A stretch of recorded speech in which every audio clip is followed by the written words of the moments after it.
Have you ever noticed how the foods you've enjoyed your whole life suddenly seem to work against you?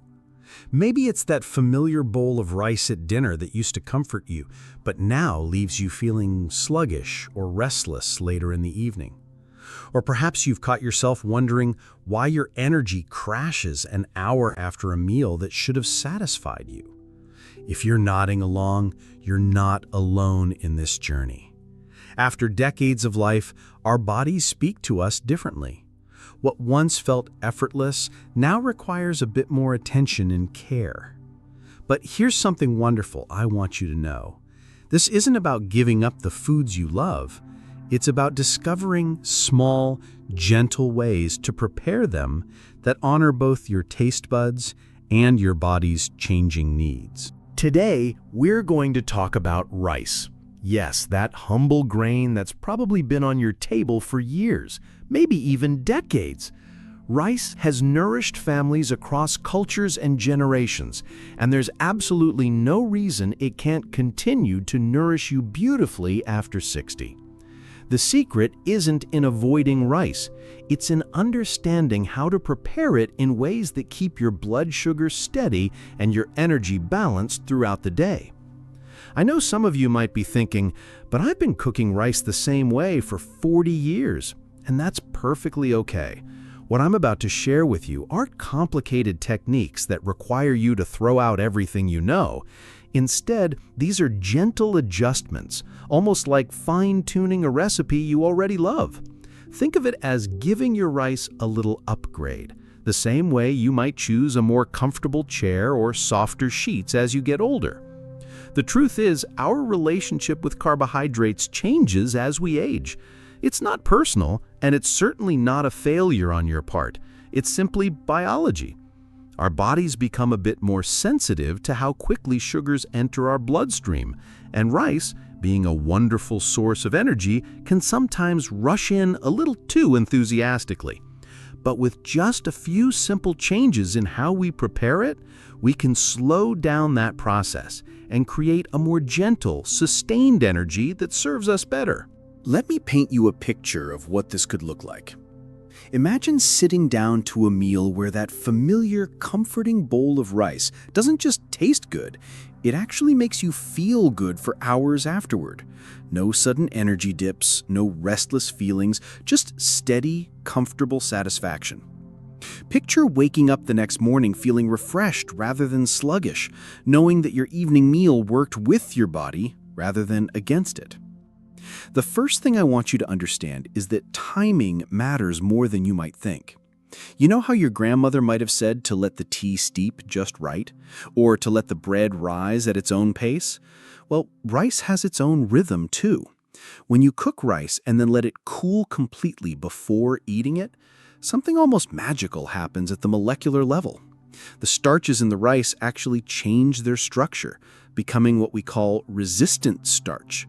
It's still rice, it still tastes like rice, but now it behaves more gently in your system. This isn't about eating cold rice, though some cuisines do that beautifully. You can absolutely reheat it gently afterward. The key is in that cooling period. When you cook your rice in the morning or earlier in the day, then let it cool completely in the refrigerator, you're essentially teaching it to be more patient with your blood sugar. It's like the difference between a gentle stream and a rushing river. Both will get you where you need to go, but one is so much more peaceful. Another beautiful discovery is what happens when you add just a small amount of healthy fat to your rice while it's cooking. A teaspoon of coconut oil, a drizzle of olive oil, or even a small pat of butter can transform how your body processes the rice. It's not about the flavor, though these additions do create a lovely richness. It's about creating a slower, more measured release of energy. The fat acts almost like a gentle brake, allowing the sugars to enter your bloodstream in a more controlled way. I remember talking to a friend who was frustrated because she felt like she had to choose between enjoying her food and managing her health. But when she started preparing her rice this way, she discovered she didn't have to choose at all. She could have her favorite rice dishes and feel wonderful afterward. That's the kind of freedom I want for you too. The beautiful thing about these methods is that they work with any type of rice you love. Whether you prefer the nutty flavor of brown rice, the comforting familiarity of white rice, or something more exotic like jasmine or basmati, these principles apply. You're not changing your preferences, you're simply enhancing how your body receives and processes what you're already enjoying. What I find most encouraging is that these aren't temporary fixes or complicated regimens. Once you understand these simple principles, they become as natural as any other cooking habit. You'll find yourself automatically thinking ahead, preparing rice in ways that serve you better, and feeling more confident about the choices you're making for your health.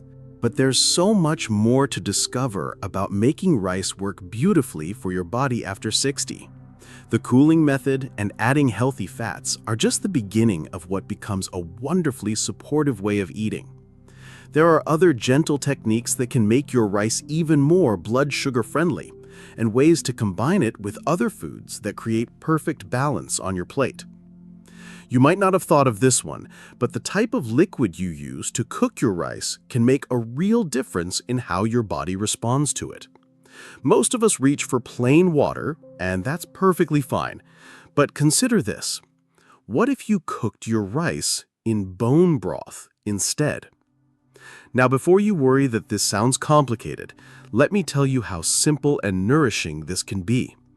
Bone broth brings a gentle richness to rice that's almost like a warm hug in a bowl. But beyond the comfort factor, it's doing something wonderful for your blood sugar stability. The natural proteins and minerals in bone broth help slow down how quickly your body processes the rice, creating that steady energy we talked about earlier. It's like having a wise, patient friend accompany the rice on its journey through your system. If bone broth isn't your preference, even adding a splash of coconut milk or a bit of low-sodium vegetable broth can create similar benefits. The key is introducing some protein or healthy fats right into the cooking process, so they're completely integrated rather than just sitting on top. It's a gentle way of making your rice more complete and satisfying. Another thing I've noticed makes a tremendous difference is what you choose to eat alongside your rice. You know how some meals leave you feeling perfectly satisfied while others leave you hunting through the kitchen an hour later? The secret often lies in creating what I like to call a friendly meal, where every component supports the others. When you pair your rice with foods that are rich in fiber and protein, something beautiful happens. The fiber acts like a gentle net, catching and slowing down the sugars from the rice before they rush into your bloodstream.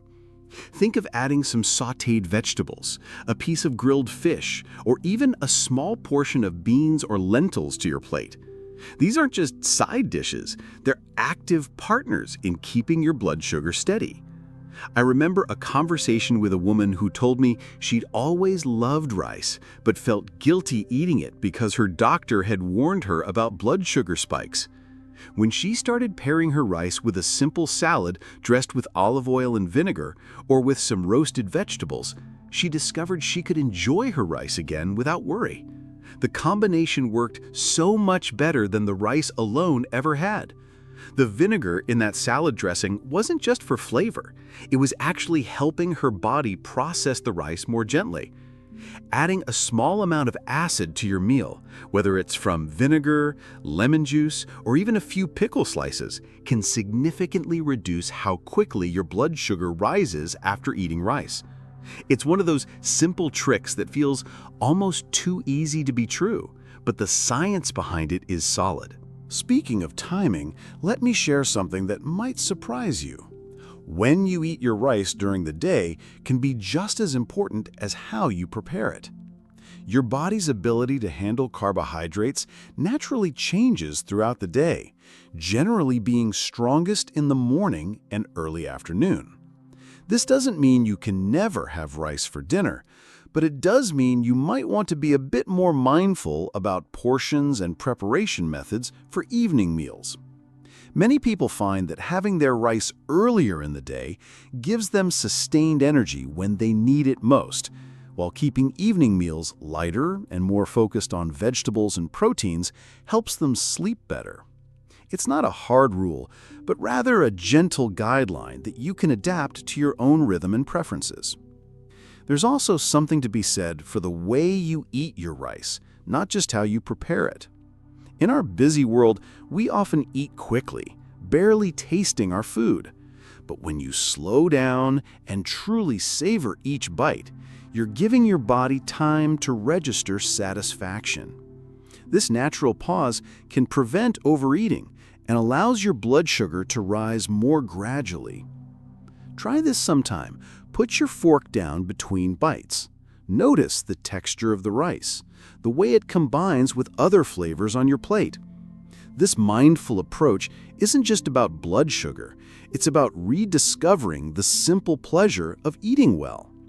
You might find that you feel satisfied with smaller portions when you're truly present with your food.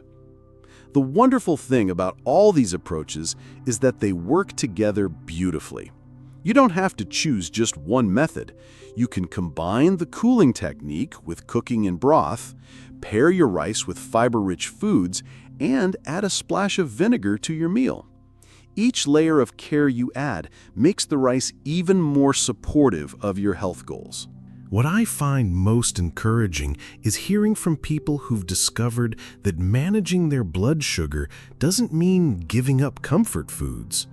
Instead, it means learning to prepare and enjoy them in ways that honor both their taste preferences and their body's needs. Rice can absolutely be part of a healthy, satisfying way of eating after 60. It just requires a little extra love and attention in the preparation.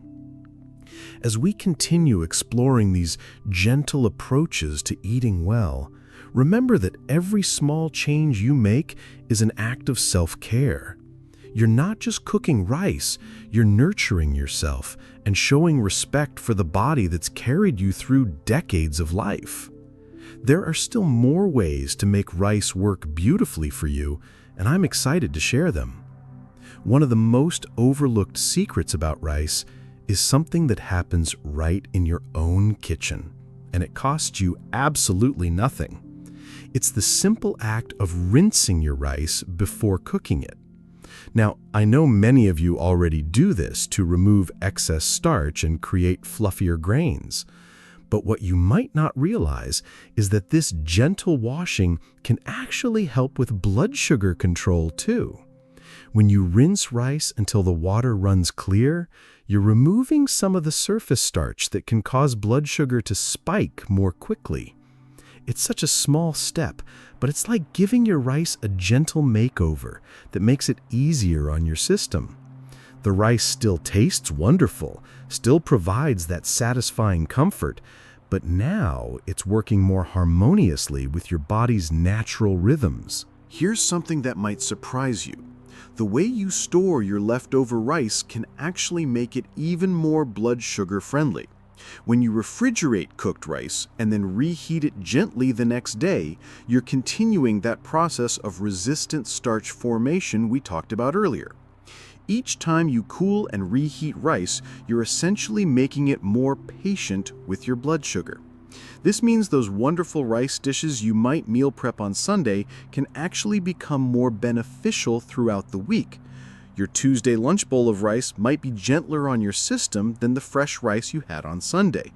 It's like the rice is aging gracefully, becoming more considerate of your body's needs with each passing day.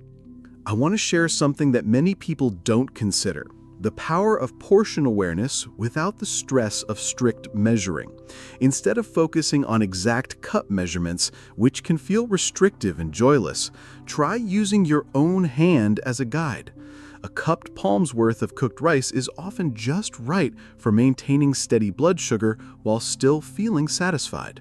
The beautiful thing about this approach is that your hand travels with you everywhere. Whether you're at home, visiting family, or dining out, you have a built-in portion guide that's perfectly sized for your body. It's not about deprivation. It's about finding that sweet spot where you feel nourished and comfortable.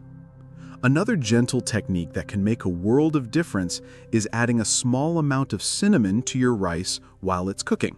Just a pinch of this warming spice can help your body process the rice more smoothly.